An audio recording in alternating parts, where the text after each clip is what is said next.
The topic of this presentation is on event-driven programming. In Lab 5, we'll use event-driven programming to create a graphical user interface application. The purpose of this presentation is to prepare you for that part of Lab 5. Although I think you'll find it to be an interesting topic, event-driven programming is not part of the core content for ENCM 239.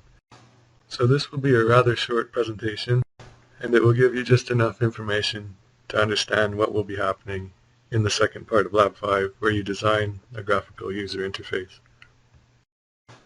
So to motivate this topic, I asked the question, which type of apps do you use most daily? And maybe a better question is, outside of this course, when's the last time you've used a command line program? Command line programs are very useful, and as we've seen, they're easier to develop than graphical user interface applications. But there's no question that nowadays people are using applications which have graphical user interfaces compared to the command line interface. Some examples of applications that use graphical user interfaces are Microsoft Word and the apps that are on your phone. Also, the browser that you're watching this video in is using a graphical user interface. Applications which have graphical user interfaces are said to be event-driven. An example of an event is when you click on a button inside of an application, that triggers an event. And there's a function that's said to handle the event, which means that when the event is triggered, that function gets called. A program with a graphical user interface can have many more events than one with a command line interface. The user interface, or the way that the user interacts with the program for a command line program, is typically something like what we've seen in the previous labs, where we'll give a list of choices and the user can enter the number corresponding to the choice they want to select. And now you can compare that to your favorite website, which I'm sure has many more ways of interacting. To convert a command line program into a program which uses a graphical user interface, there's two steps that need to be performed. First, the graphical user interface needs to be designed, and second, the functions that you want to handle events need to be set up. The actual work that gets done when an event happens can be using functions that you've already written for your command line program. So to put this in context, as you've seen by starting Lab 5, you will be developing a mini Facebook. In this application, you'll have more than one graphical user interface.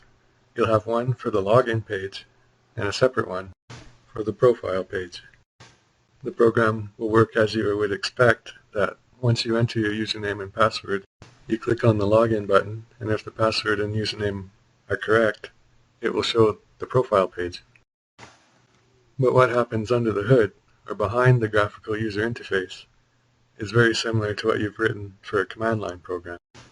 If we consider the heading of the profile page, in this example where it says Brad Pitt in April 29, 1972, that information is coming from an object of a user class, which can be written without any knowledge of the graphical user interface.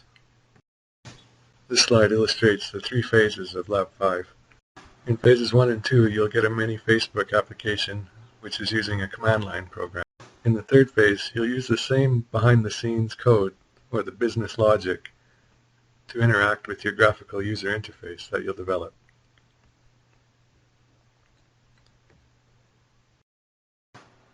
So the differences between phase 1 and 2 and phase 3 is what the user interacts with.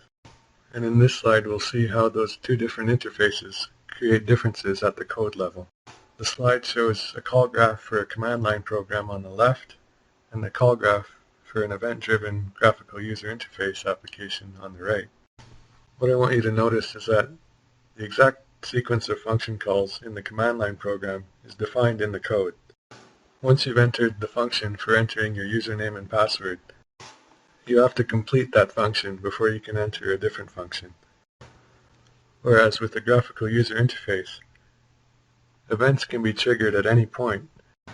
So considering the same example with the graphical user interface, once you see the login page, you don't need to finish entering your username and password before you can click the exit button. You're free to exit at any time. The greater flexibility that event-driven programming gives you really makes your applications more user-friendly and allows for things to happen which just can't happen in a command line program. So how do we design graphical user interfaces? There's many different programs available for graphical user interface design. In Lab 5 we'll be using the Qt library, which is a product owned by Nokia. Qt is nice in that it works across different operating systems. So if you develop an application using Qt on Linux, it should also be able to run on Windows and Mac, assuming they have the Qt library installed. Eclipse in the labs are set up with the Qt plugin, which makes development of the graphical user interface quite easy. That plugin is no longer being supported by Nokia, unfortunately, which means that it can be very difficult to find that download. Because of this, you are highly encouraged to work on the Linux machines in the lab for developing the Qt component of this lab. Designing a graphical user interface, regardless of the library you're using, is basically the same. You will have a form, and on that form you'll need to drag and drop different components that you need to use in your program. In Qt they call those widgets. So in this slide you'll see a screenshot of Eclipse with the Qt plugin. You'll notice the design on the right and the different components on the left. In this example, they've dragged a push button onto the form.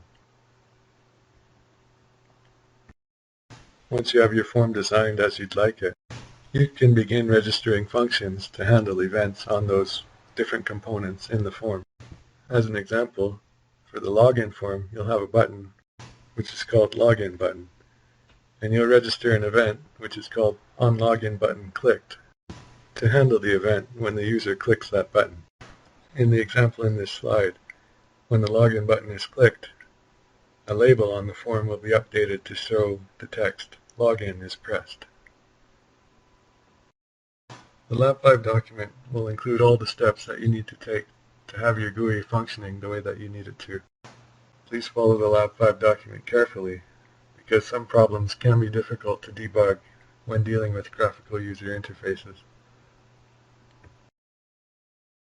In this presentation, I introduced event-driven programming, and I contrasted applications that use graphical user interfaces to ones that use only the command line. We also briefly saw how to design a graphical user interface and what's involved in adapting a command line program to turn it into a program which uses a graphical user interface.